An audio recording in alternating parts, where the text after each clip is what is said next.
Okay,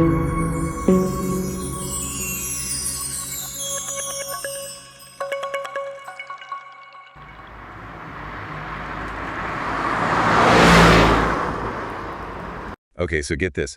We've got stories about a steel plant in Nigeria and a burglar in Florida who decided to take a shower. Yeah, definitely not your everyday headlines. Not even close. Yeah. And that's what we're all about here. We're diving deep into these stories. And I got to tell you, you're not going to believe some of this stuff. I think people are going to be surprised, for sure. Okay, so first up, try to imagine this. A steel plant. So massive, it could fit 20 Central Parks inside it. That's a lot of Central Parks. No kidding. Yeah. That's the Ajaokuta Steel Company in Nigeria. This thing was supposed to be huge. I mean, it was going to be the backbone of their entire industry. It was designed to be. And when you think about it, steel is kind of a building block for, well, everything. Right. Buildings, bridges, cars. Exactly. So you can see why Nigeria would want a project like this. I mean, look at the countries that built themselves up on steel. Think about the U.S., Germany, Japan. Nigeria was aiming for that same kind of transformation. This is a big deal for them, yeah. And it wasn't just the factory itself. They built a whole town around it. I'm talking 4,000 houses for workers, 24,000 hectares, the whole 9 yards. They were committed. Totally. But here's the thing. After 38 years and billions of dollars, this factory is barely running. Yeah. It's like they built this incredible facility, this whole town. But it's practically a ghost town now. Well, it's more complicated than that. But yeah, the project definitely didn't pan out the way everyone hoped. No, not at all. So what happened? What went wrong? Was this whole ambitious project just doomed from the start? It's hard to say. There are a lot of factors at play. For starters, you've got political instability. Anytime you have that, it's going to be hard to keep a project like this on track. Makes sense. Then you've got mismanagement of funds, and let's be honest, there were accusations of corruption. Yeah, there were definitely some shady dealings going on. And honestly, even if everything had gone perfectly, the global steel market, it's totally different now than it was 38 years ago. Oh, absolutely. Competition is fierce. And you've got China dominating the market. It's not an easy landscape to break into. No, not at all. It's a tough lesson, right? You've got these big dreams, these hopes for a nation. But the reality can be really harsh. It can be.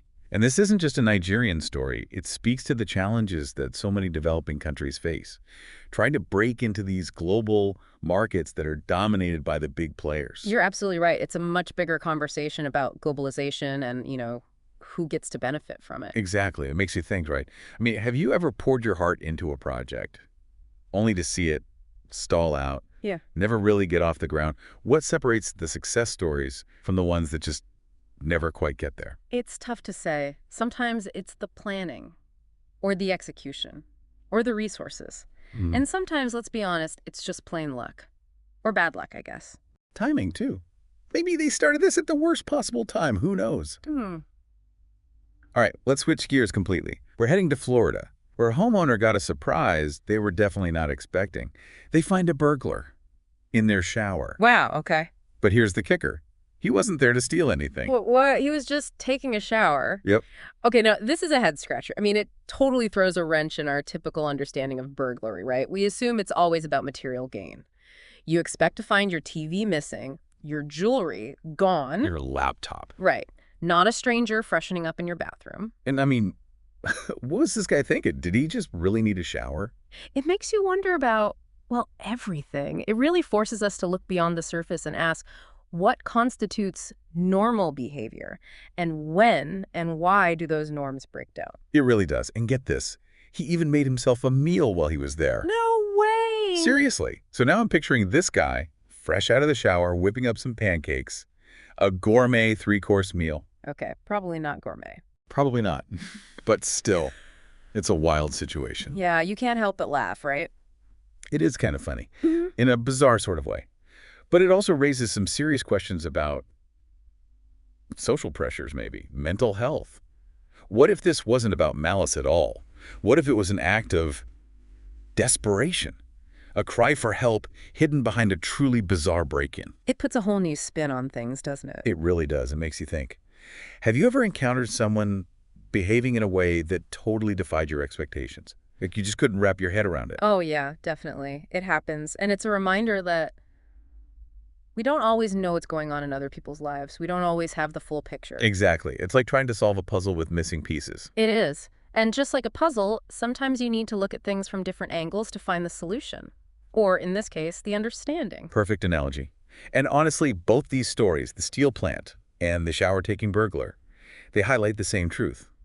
Things aren't always as they seem. There's always a deeper story waiting to be uncovered. And that's a vital lesson, I think. When we encounter a news story, or really any piece of information, we shouldn't just take it at face value. We should dig deeper, ask questions, explore those unexpected angles. That's where true understanding lies. Couldn't have said it better myself. So, to everyone listening, keep asking those questions, keep exploring, and never stop diving deep. Who knows what other surprising connections and hidden truths are out there just waiting to be discovered. Until next time.